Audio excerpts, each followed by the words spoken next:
Bom dia. Pediram-me aqui para apresentar o vosso professor, que vocês no geral já o conhecem, não é? Mas dar aqui uma... bem-vindos aqui ao auditório. Não é assim muito normal, nós, as conferências que nós temos, normalmente convidamos pessoas de fora para vir dar uma conferência. E pronto, o António está este ano pela primeira vez na nossa escola e, portanto, é professor da escola. E é um gosto, portanto, vocês terem um professor que, além de ser professor de matemática, portanto, já deu aulas no superior, também é mestre em termos de matemática para o ensino. E, portanto, é uma referência que nós gostamos de ter sempre, que pessoas possam despertar-vos também para a matemática. Eu sou professor de matemática, mas não sou praticante. Portanto, em muitas funções não tenho praticado muita matemática ultimamente. E, nesse contexto, dizer-vos que a matemática, às vezes, não há tempo nas aulas para falarmos destes problemas ou de outros problemas. Não é? E, desde o princípio da humanidade, a matemática tem sido um desafio. Há inúmeros problemas. Este hoje, o António vai aqui trazer-vos, é um problema também para despertar curiosidades, dar também uma imagem, se calhar, de um problema dos mais antigos, há 1500 anos. Havia um senhor que inventou o xadrez, o jogo, obviamente, e enganou o rei da Índia, não é? Porque disse que apenas queria um grão de arroz em cada um dos quadrados e depois tinha que duplicar sempre. No segundo era 2, no terceiro passava a 4. E, portanto, quando o rei deu por isso, já estava falido, não é? Porque elevado a 64, isto não havia celeiro no mundo que pudesse guardar aquele arroz. Este caso também é um caso muito parecido, mas se vocês gostarem mesmo disto e quiserem, há ainda 7 problemas por resolver e valem $1 milhão. Portanto, vocês vão à net, tentem resolver esse problema e têm a vossa vida resolvida. Não é? Aqui o António vai só, simplesmente, passar um cubo para onde a gente acha que não passa, passar por outro. Está bem? Obrigado, António.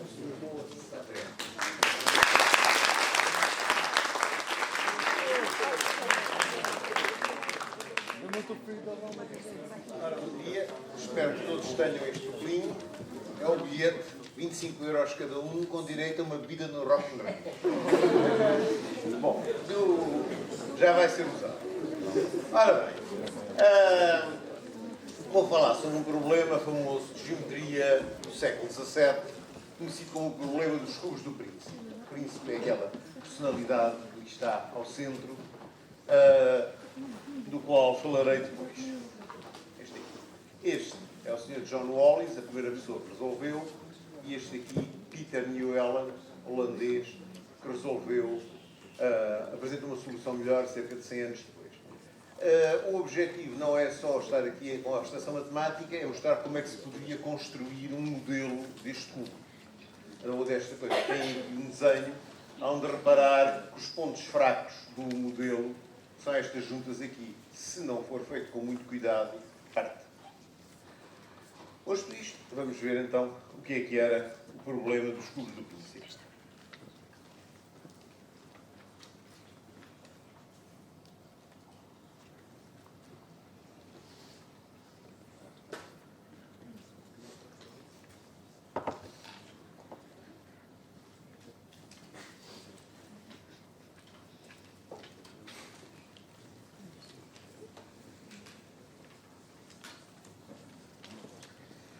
Temos aqui 2 cubos, são cubos normais, podemos supor que são feitos de madeira, estão pintados, mas a ideia foi a seguinte. Este indivíduo aqui, aquele senhor que apareceu há bocado, o príncipe Rupert do Reno, que foi uma personalidade notável da vida inglesa do século XVII, apresentou na forma de uma aposta um problema. Temos um cubo. Este é daquele, podia ser de madeira. Pedra é difícil de trabalhar.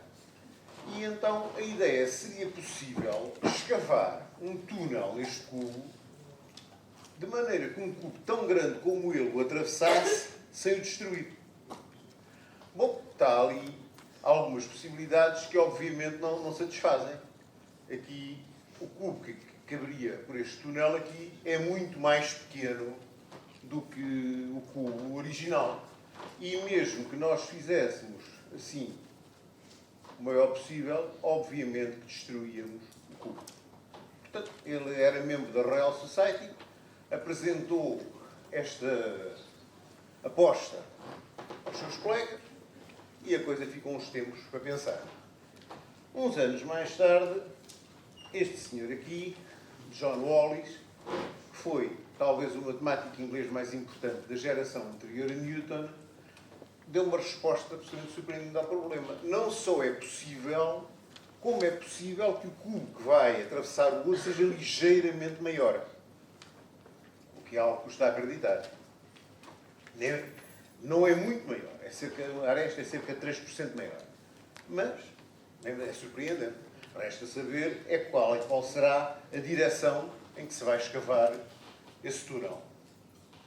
E ele fez a coisa de uma maneira muito simples. Reduziu o problema de geometria no espaço a um problema de geometria no plano. Vejamos como é que é a versão do plano desta construção.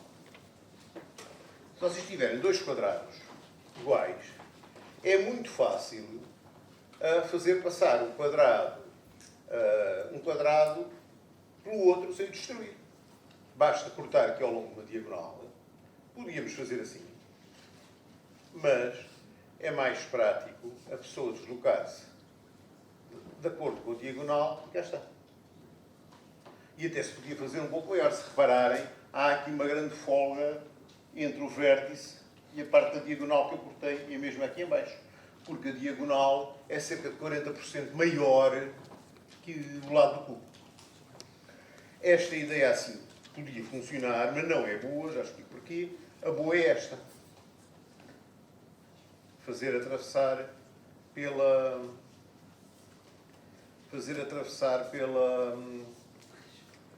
diagonal. E porquê é que a outra não é boa? A outra não é boa porque transforma o problema no espaço, no plano, a um problema no espaço. Se tentássemos fazer isto com cubos, iríamos parar à quarta dimensão ou qualquer abstração matemática assim estranha e é impossível, é óbvio que não havia modelo para fazer isto. Portanto, a ideia, que foi a ideia que o senhor Wallis tentou adaptar, é esta. Corta-se a diagonal e depois a seguir, com jeitinho, faz-se passar. E estão a ver que até eles são iguais, mas até podia ser bastante maior. Aqui está. Tem aqui o quadrado original, fazem-no passar assim e consegue-se fazer. Este é igual, que é, no fim de contas, era a aposta do Sr. Wally, do Príncipe Rupert, mas até se consegue fazer com algo maior, mesmo bastante maior. Cerca de 40% com uma bastante maior. Bom, e então, ele teve a ideia, o Wallis, de pegar num cubo e escavar de acordo, não com uma diagonal plana, mas com uma diagonal espacial. A diagonal espacial deveria ser a direção do corte. Ora bom, suponham vocês, temos aqui o Sol, bate no cubo e ele projeta aqui uma sombra. Talvez aí não vejam muito bem, mas é relativamente fácil de ver o que é que dá essa sombra. Se querem uma sugestão, peguem no papelinho que eu dei e ponham-no assim.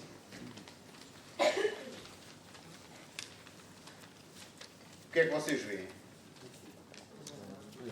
Um hexágono. E agora girem-no de maneira a palavra topo ficar horizontal. Começa a aparecer o quê? Um cubo. Inverta o processo mentalmente e chega-se à conclusão que a tal projeção é um hexágono que ainda por cima é um hexágono regular. O Wallis provou isto rigorosamente, mas já dá para a pessoa ficar com uma boa ideia, que aliás se vê muito bem com modelos de cubos onde ao sol. Para quem não está convencido, vejam esta animação.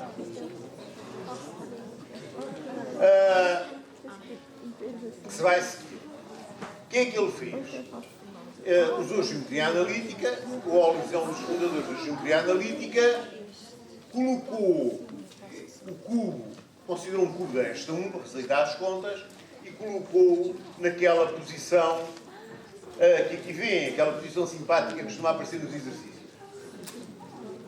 É fácil de ver. E aqui, não sei se estão a ver a diagonal espacial. Do O até E está azul. E então, ele vai fazer a projeção deste cubo sobre um plano que passa pela origem e é perpendicular à tal diagonal. Corresponde a pôr o cubo assim, espreitar e ver-se aqui que dá um hexágono regular, conforme vocês se conseguiram ver provavelmente com isto. Para quem não está convencido, olhem esta animação.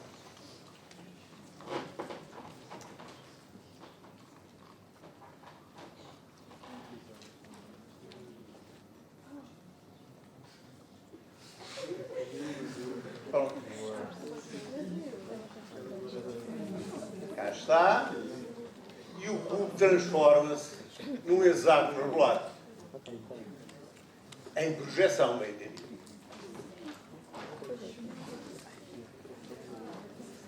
Com um software conveniente, eu fiz o desenho e aqui têm um hexágono regular. Este é o plano que está a ser feita a projeção e aqui tem um hexágono regular.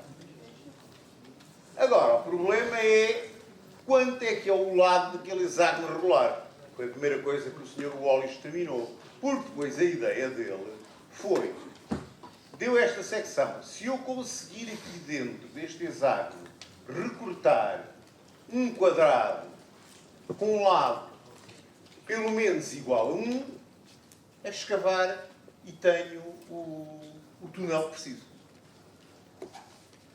Bom, aqui é a única parte que eu vou fazer umas continhas. Ele determinou o lado deste hexágono regular, supondo que a aresta do cubo é igual a 1. E ele provou que tem um lado igual a raiz quadrada de 2/3, que é aproximadamente 0,816. E não precisou de nada muito sofisticado para o fazer. Isto pode-se fazer com geometria analítica, mas não é preciso tanto. Olhem aqui. Concentrem-se neste exemplo. Está aqui visto na forma deste desenho. Está aqui visto na forma de projeção. Um hexágono regular. Como sabem, este ângulo aqui em cima, o DGP mede 120 graus. Sendo assim, marcando como X o ponto médio, mede 60, temos aqui 60, temos aqui 90, temos aqui 30, temos um triângulo retângulo muito bem conhecido. E agora, eu sou capaz de calcular o DF. Se este aqui mede 1 e este mede 1, são as arestas do cubo original, a diagonal da face mede raiz 2. E, portanto, daqui até à metade é raiz 2 sobre 2. Portanto, já sabemos que este aqui mede raiz 2 sobre 2, sabemos que este aqui mede 60 e agora uso a trigonometria do 9º ano. Seno 60 é igual ao cateto oposto, que mede raiz 2 sobre 2, a dividir pela hipotenusa. Sendo 60 é raiz 3 sobre 2, sendo este aqui media raiz 2 sobre 2, passa para o outro lado e fica raiz 2 sobre raiz 3, que é raiz 2 terços. Ou seja, com esta, enfim, é um problema de trigonometria simples, o Sr. Wallis provou que o lado daquele hexágono, que era o que nos interessava, media raiz 2 sobre 3, que é aproximadamente 0,816. E então, se se lembram do desenho, estamos na seguinte situação. Será que é possível, num hexágono de lado regular, de lado 0,816, inscrever um quadrado com lado 1? é, o Sr. Wallis até apresentou uma construção para isso, mas eu vou usar aqui um programa de geometria dinâmica para vocês verem. Este hexágono é conhecido como o hexágono do Wallis.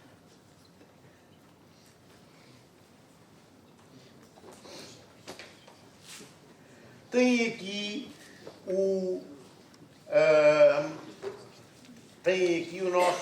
nosso hexágono. O nosso hexágono tem lá DI, é regular, e mede 0,816. E agora tem este cubo pequenino, este quadradinho pequenino cá dentro. Neste momento este quadradinho tem um lado muito pequenino. Eu gostava de ver se o posso aumentar até ele ter lado pelo menos 1. E vamos ver que é possível. Vou aumentando o lado. Podem ir vendo quanto é que acontece ao ST. O ST neste momento já vai em 0,3, 0,6, 0,7, estamos quase. E agora apareceu a marcação que dá lado 1. Ou seja, é possível dentro do hexágono inscrever um quadrado de lado 1. Até se consegue um bocadito mais. Consegue-se aproximadamente 1,03. Quer dizer, conseguimos o que queríamos com uma folga de 3%. É muito pouco. Para cada lado, digamos, quando estás a fazer o buraco, era 1,5%. Não é fácil de fazer. E pronto. A ideia, isto resolve o problema dos cubos. Como é que se faz? Escava-se na direção da diagonal principal, mantendo-a no meio, e vamos com cuidadinho, muito cuidadinho, sabendo que até conseguimos chegar a 1,03, mas é capaz de ser conveniente não ser tão ambicioso, porque senão a figura fica muito frágil e estala. Mas também ele não dizia um cubo maior, ele dizia um igual, portanto está resolvido e o príncipe Rupert ganhou a aposta. Ora bom, isto ficou assim durante aproximadamente uns 100 anos.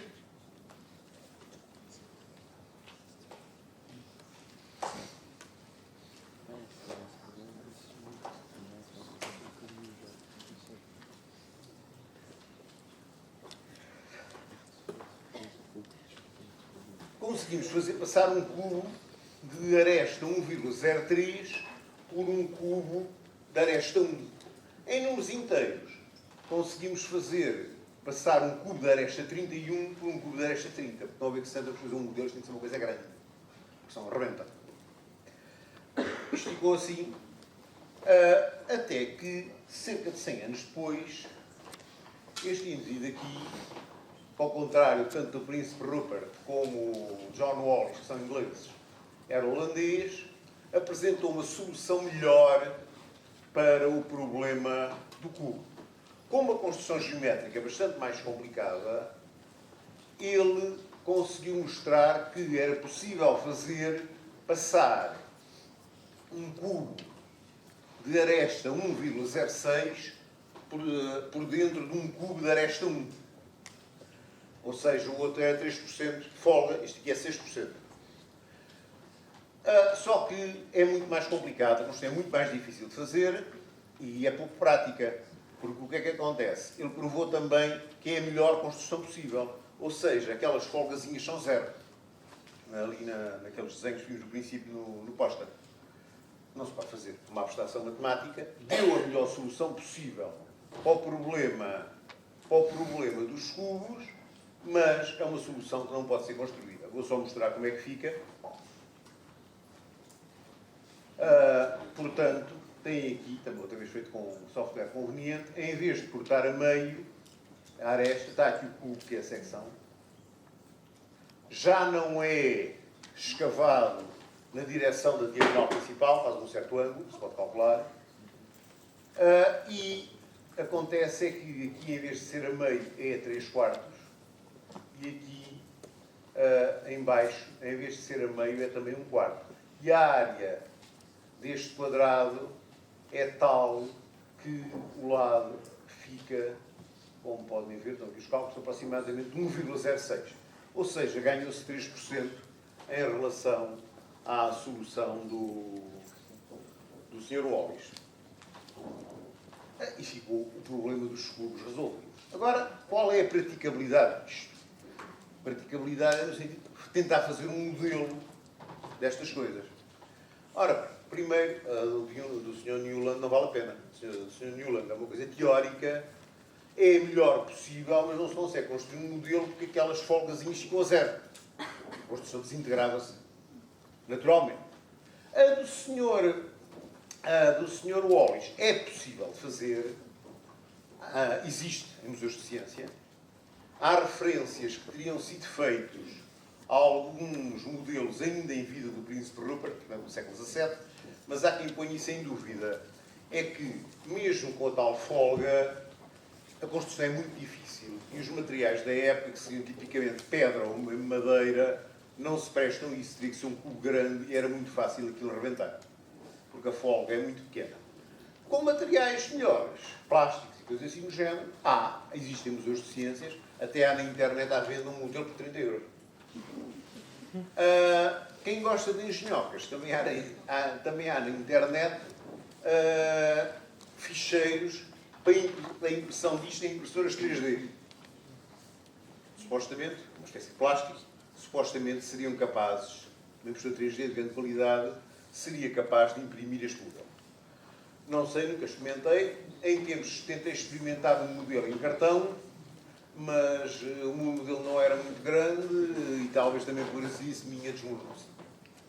Ou seja, isto é possível de fazer, não a do Sr. Newland, mas a do Sr. Wallis, que aliás nem temos que ir até 1,03, basta ir até 1, que é o suficiente para ganhar a aposta, mas tem que ser feito com muito cuidado e com instrumentos muito bons. E com coisas grandes, como assim.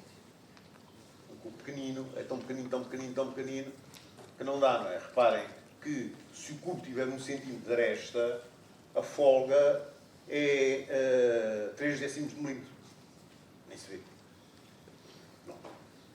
E este aqui é o problema dos cubos do Príncipe. Vamos agora falar um bocadinho sobre as 3 personalidades que ali estão. Primeiro, o Sr. John Wallis. O Sr. John Wallis foi um matemático inglês, como podem ver, teve uma vida longa, sobretudo para os padrões daquela época. Ele era oriundo de uma família abastada, foi estudar para a Universidade de Oxford, de Cambridge, depois foi lá professor, foi professor também em Oxford e foi membro da Royal Society. E teve a habilidade de, num século que a Inglaterra foi muito complicado, guerra civil,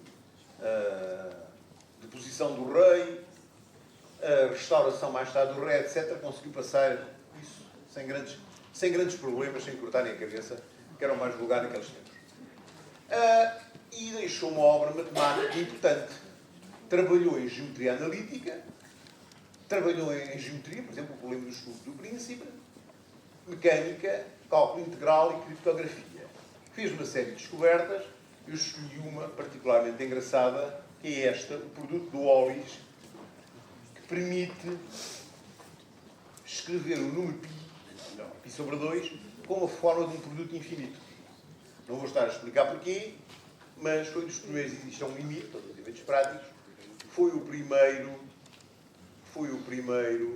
ou dos primeiros produtos infinitos conhecidos. E há outras coisas, a gestão matemática a nível mais avançado, há de ver integrais do Wallis, o postulado do Wallis, produto do Wallis, há várias coisas. E muitas outras coisas que foram descobertas ou estudadas por ele, acabaram por ser integradas, por assim dizer, nos trabalhos de Newton e perderam, digamos, o nome. Portanto, um indivíduo, um matemático notável, da geração anterior.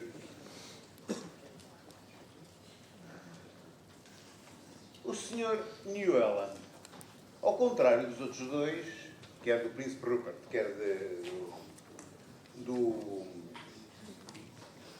John Wallis, Newland era holandês e viveu cerca de 100 anos depois deles.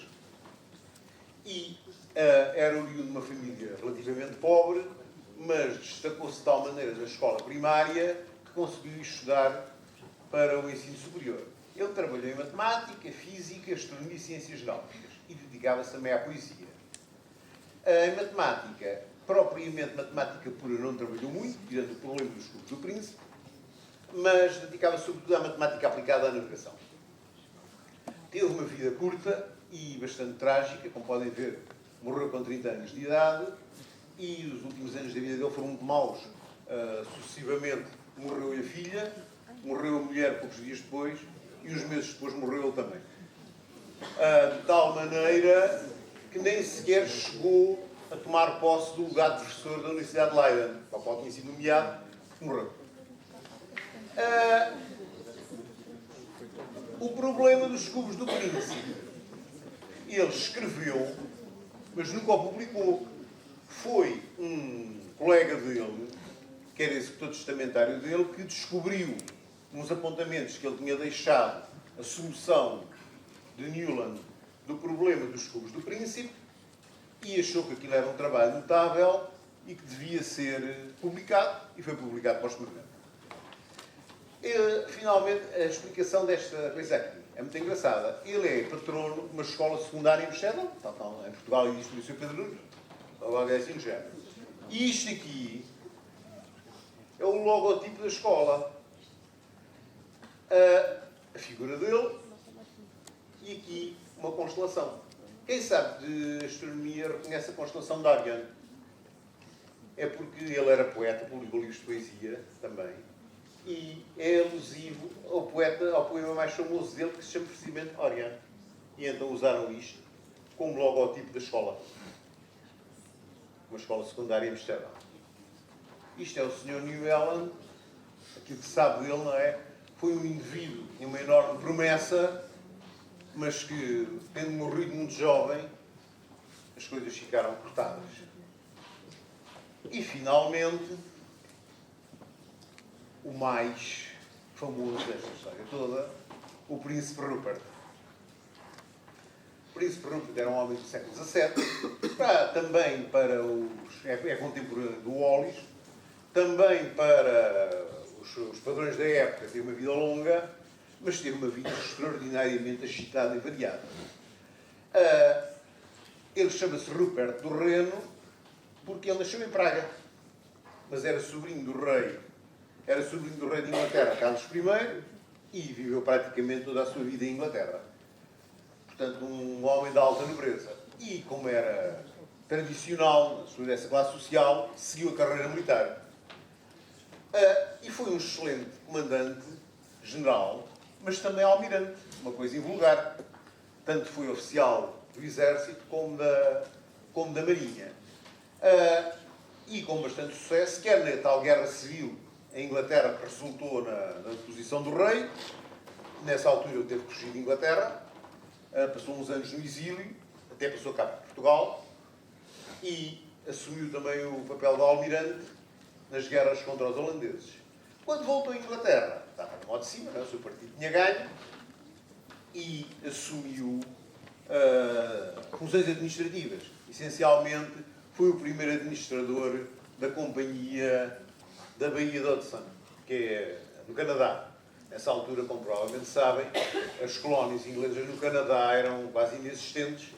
Havia assim umas feitorias, que se negociava peles e pouco mais, e ele foi o primeiro administrador, embora nunca tenha ido ao Canadá, foi o primeiro administrador dessa companhia.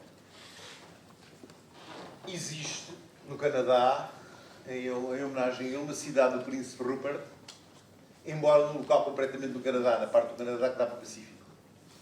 E também uma certa parte do Canadá, que agora está dividida entre o Canadá e os Estados Unidos, foi conhecida como a terra do Príncipe Rupert, em homenagem ao Príncipe Rupert. Agora, a coisa mais curiosa é que ele não se limitava às ações militares e às administrativas. Ele era um homem extraordinariamente curioso. Não podemos dizer, talvez, um cientista, era mais um inventor. Ele foi membro da Royal Society, foi fundador, chamava-lhe o Guerreiro Filósofo. Foi de lá que ele conheceu o Wallis, e a quem passou o problema dos cubos, porque ele foi praticamente a sua única contribuição para a matemática, mas inventou toda a espécie de mecanismos. Por exemplo, ferramentas para fazer operações cirúrgicas, equipamentos de mergulho, e descobriu uma liga para substituir o bronze nos canhões, que se chama Liga do Príncipe, em homenagem a ele, e que ainda é usada nos nossos dias, não para canhões, mas em decorações. Dá um dourado muito bonito e é barata.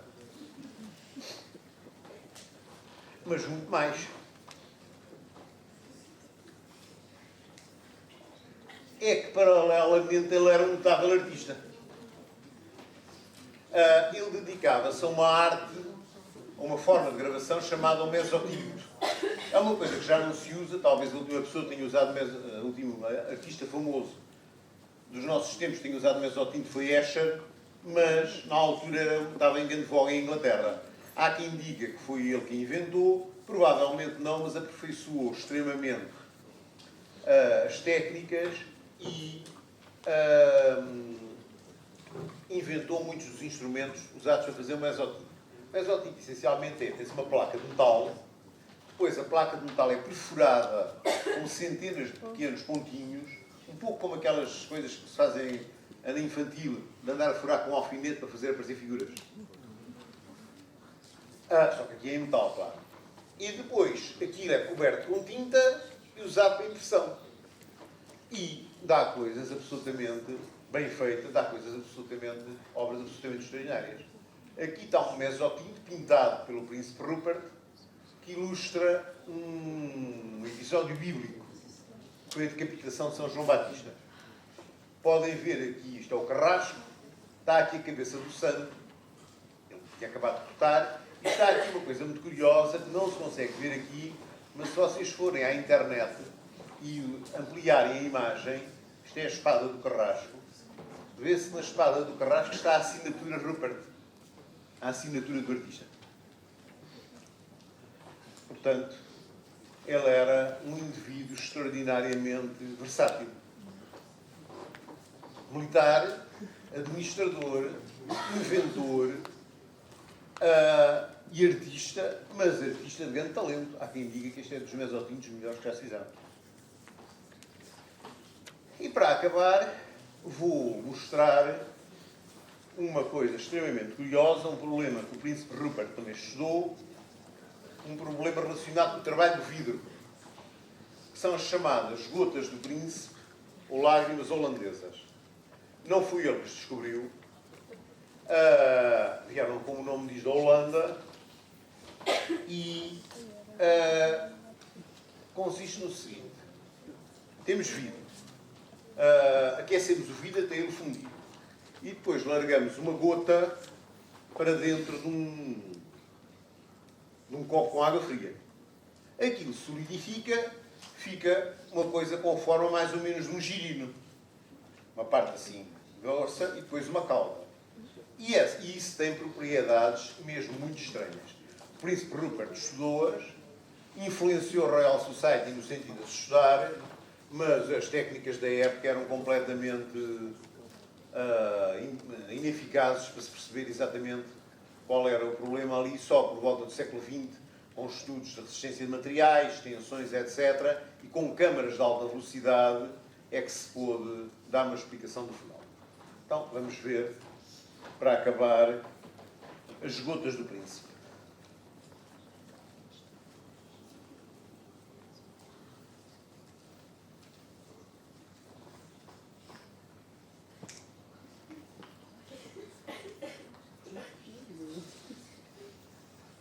Yeah, let's go deeper. Watch this. Hot stuff. Yeah, this hot stuff is your basic everyday soda lime glass. There's nothing remarkable about it except that it's white hot and molten. There we go, and I'm going to drop it in cold water. It's called a Prince Rupert drop. Who's Prince Rupert? Some Bavarian from the 1600s. He came up with this.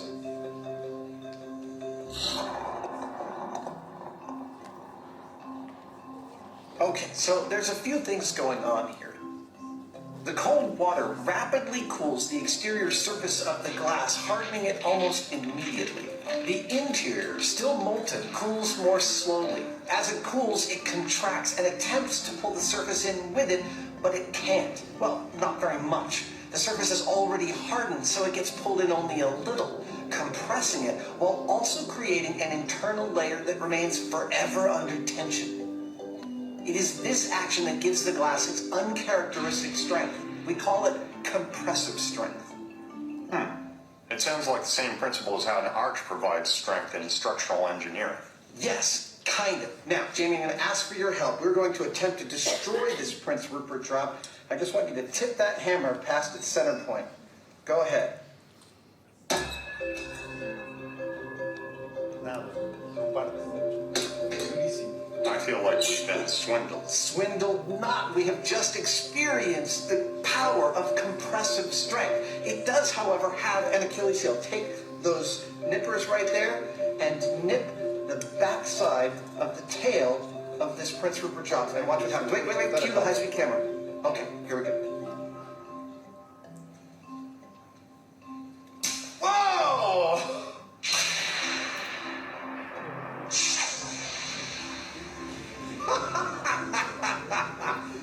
That was even cooler than I thought it would be.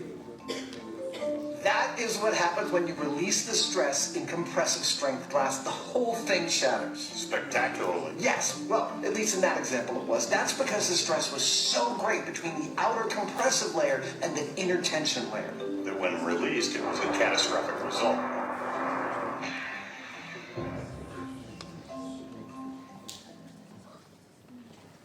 Pronto. Isto é o género de coisa que não devem experimentar fazer em casa para não dar cabo da cozinha dos vossos pais ou, sobretudo, se estiverem com a gota na mão, o mínimo que acontece é ficarem sem mão.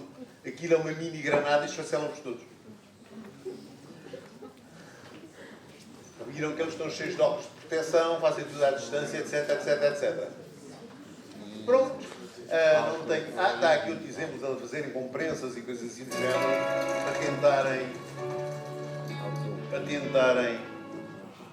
para tentarem a mesma coisa. Até já vi fotografias com armas de fogo, com gotas do Príncipe Rupert suficientemente grandes. A munição bate na gota e não a parte. Mas depois vai-se lá com um alicatezinho, corta-se a cauda e aqui explode tudo. E explode com uma força um bocado apreciável. Pronto, concluí. Obrigado. Se alguém tinha algumas dúvidas, que é vontade.